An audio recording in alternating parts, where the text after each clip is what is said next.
Everybody asking how we doing, say we good. Don't need no one to tell me how to live just like they would. It ain't their business, but they in it, I don't know why. Revolved around my life after I found another.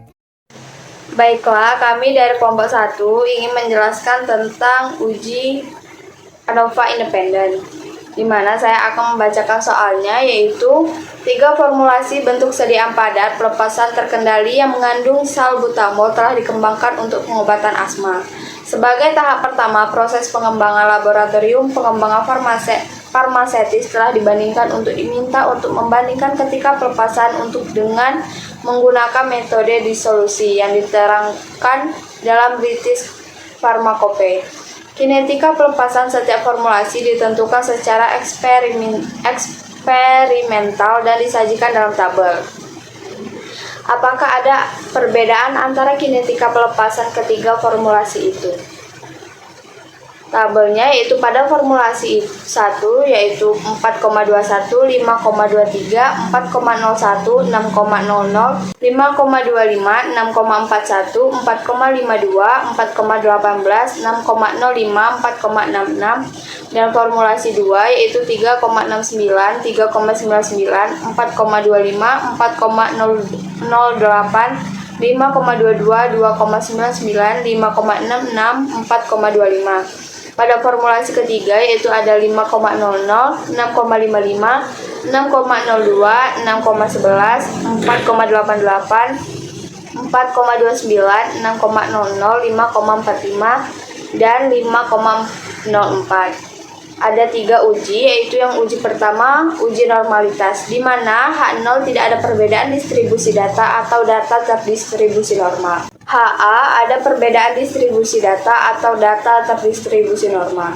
Yang kedua itu ada uji homogenitas, di mana H0 tidak ada perbedaan variasi data, HA ada perbedaan variasi data, dan yang ketiga itu ada uji statistik, di mana soal di atas termasuk uji ANOVA independen. Baiklah, selanjutnya akan dijelaskan oleh teman saya yaitu Tenezia. Kepada Tenezia saya persilahkan. Mulai dari data tabel dari soal yang telah disajikan, selanjutnya kita masukkan ke data variabel Q. Nah, sebelumnya kita tulis terlebih dahulu, yaitu formulasi obat, kemudian enter. Selanjutnya kita isi desimalnya itu adalah 0.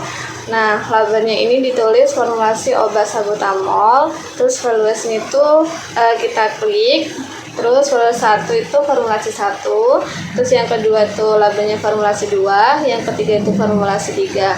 Nah, selanjutnya kita okekan. Nah, untuk measure-nya itu nominal. Nah, yang kedua yaitu ada konsentrasi obat. Nah, selanjutnya yaitu desimalnya ini 2, terus labelnya konsentrasi obat. Nah, valuesnya itu kosongkan, dan measure-nya itu adalah scale. Dari data yang telah dimasukkan ini, setelah itu kita lanjut ke data view-nya. Nah, pada data view-nya ini formulasi obat 1 itu 1 sampai 10, sedangkan formulasi obat 2 yaitu 11 sampai 18, sedangkan formulasi obat yang ketiga itu dari 19 sampai 27. Dan ini adalah data konsentrasi obatnya.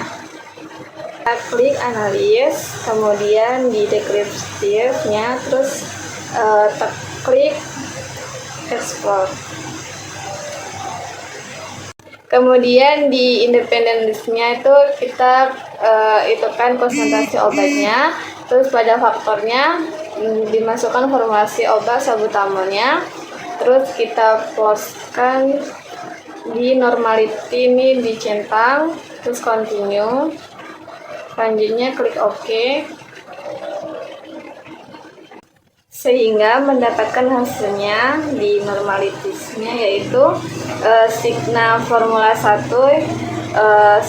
signifikannya 0,283, formulasi 2 signifikannya 0,637, sedangkan formulasi 3 signifikannya 0,694. Jadi H0-nya yaitu lebih dari 0,05 H0-nya diterima sehingga distribusi datanya normal. Selanjutnya akan disampaikan oleh Puspasari. Kepada Puspa kami persilakan. Baiklah, selanjutnya itu untuk melihat uji tes dari homogenitasnya, kita klik analis, terus komparmen, selanjutnya kita klik one way ANOVA. Nah, untuk di dependent list-nya ini kita masukkan konsentrasi obat, dan faktornya ini kita masukkan formulasi obat salbutamol. Kita klik option. Di sini kita centang untuk homogenitinya. Jika sudah, kita klik continue. Terus kita klik OK.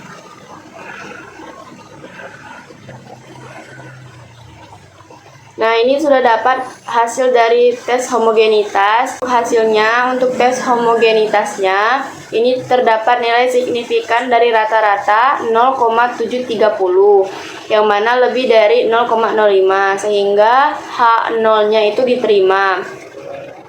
Maka tidak ada perbedaan pada variasi data. Untuk uji ANOVA-nya ini didapat nilai signifikan 0,018, jadi HA-nya diterima. Selanjutnya untuk nilai post hoc akan dijelaskan oleh T-cell. Kepada T-cell kami persilahkan. Analis, lanjut ke compartments, pilih one way ANOVA.